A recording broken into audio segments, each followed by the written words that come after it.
Guys, ഇന്ന് മുള്ളനാണ് കിട്ടിയത്. കിട്ടിയ ഫ്രഷോടെ തന്നെ ഞാൻ അതിനെ കട്ട് ചെയ്തെടുത്തു കേട്ടോ. പിന്നെ ഉമ്മമ്മ അതിലേക്ക് മുളകൊക്കെ തേച്ച് വെച്ചു പൊരിക്കാനുള്ളത് സെറ്റാക്കി വെച്ചിട്ടുണ്ട്. ഒരു ഭാഗത്ത് കറിയും ആക്കി കേട്ടോ. അങ്ങനെ ചടപടയിന്ന് ഞങ്ങളുടെ പൊരിച്ചതുമായി കറിയുമായി ഞങ്ങളുടെ കുക്കിംഗ് എല്ലാം പെട്ടെന്ന് കഴിയൂട്ടോ. അങ്ങനെ ബെഡ്റൂമിൽ പോയപ്പോൾ അല്ലൂട്ട എഴുന്നേറ്റിട്ടുണ്ട് കേട്ടോ. വേറെ ഒന്നും കൊണ്ടല്ല, കറണ്ട് പോയിട്ടുണ്ടായിരുന്നു. കറണ്ട് പോയാൽ പിന്നെ നമ്മൾ എഴുന്നേൽക്കല്ലോ. പക്ഷെ ഈ കറണ്ട് അല്ലൂട്ടനെ എഴുന്നേൽപ്പിക്കാൻ വേണ്ടി മനഃപൂർവ്വം പോയതാണെന്ന് എനിക്ക് ഡൗട്ട് ഉണ്ട്. കാരണം പോയ പോലെ തന്നെ തിരിച്ചു വന്നിട്ടോ. പിന്നെ എഴുന്നേറ്റ് കഴിഞ്ഞാൽ ഈ തോളിൽ കടന്നിട്ടുള്ള കൊഞ്ചല് അതൊക്കെ അല്ലൂട്ടിന്റെ സ്ഥിരം ഏർപ്പാടാണ് കേട്ടോ. ഇനി നമ്മൾ ഒന്നാം യുദ്ധത്തിലേക്ക് കിടക്കുവാണ്. ബ്രഷ് ചെയ്യാന്നുള്ളത് അല്ലൂട്ടിനെ സംബന്ധിച്ചിടത്തോളം ഭയങ്കര ബുദ്ധിമുട്ടുള്ള ഒരു കാര്യമാണ് കേട്ടോ. ഇന്ന് പിന്നെ ഞാൻ ക്യാമറയൊക്കെ ഉണ്ടെന്ന് പറഞ്ഞിട്ടുള്ള വെറും ഷോയാണ് ഗൈസ് നിങ്ങൾ കാണാൻ പോകുന്നത്. അല്ലെങ്കിൽ അല്ലു ബ്രഷ് തേക്കാൻ ഭയങ്കര മടിയാണ് കേട്ടോ. ഇനിയാണ് നമ്മൾ രണ്ടാം യുദ്ധത്തിലേക്ക് കിടക്കാൻ പോകുന്നത്.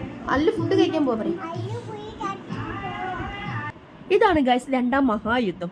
ഈ യുദ്ധത്തിൽ ഞാൻ എന്നും ഫെയിൽ ആവാറാണുള്ളത്. ഇന്നപ്പോൾ ഞാൻ രാവിലെ തന്നെ ഹെൽത്ത് മിക്സിൻ്റെ ഇങ്ങാട്ടം ഉണ്ടാക്കി കൊടുത്തുള്ളത്. അതാകുമ്പോൾ കുറച്ചെങ്കിലും കഴിക്കട്ടെ എന്ന് വിചാരിച്ച് അങ്ങനെ ചെയ്തത്. എന്നാലും അല്ലോട്ടിന് അതൊന്നും വേണ്ട. ഞാൻ എപ്പോഴും ഈ കാര്യത്തിൽ ഫെയിലാണ് ഞാൻ.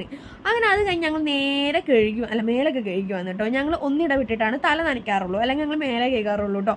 അത് കഴുകിയൊക്കെ വന്ന് ഞാൻ ഡ്രസ്സും ക്രീമൊക്കെ തേക്കാൻ പോവുകയാണ്. ഈ ഇടയായിട്ടുള്ള അല്ലൂട്ടിൻ്റെ ഒരു സ്വഭാവമാണ്. നമ്മൾ എന്ത് ചെയ്തു കൊടുക്കുകയാണെങ്കിലും അമ്മ ഇതാര് വാങ്ങിച്ചതാ, ഇതാര് മേടിച്ച ഡ്രസ്സ്, ഇതാര് മേടിച്ച ക്രീമ, എന്തിന് അറ്റ്ലീസ്റ്റ് വെള്ളം കുടിക്കുകയാണെങ്കിൽ പോലും കുട്ടി ചോദിക്കൂ അമ്മ ഇതാര് വാങ്ങിച്ചതാണെന്ന്.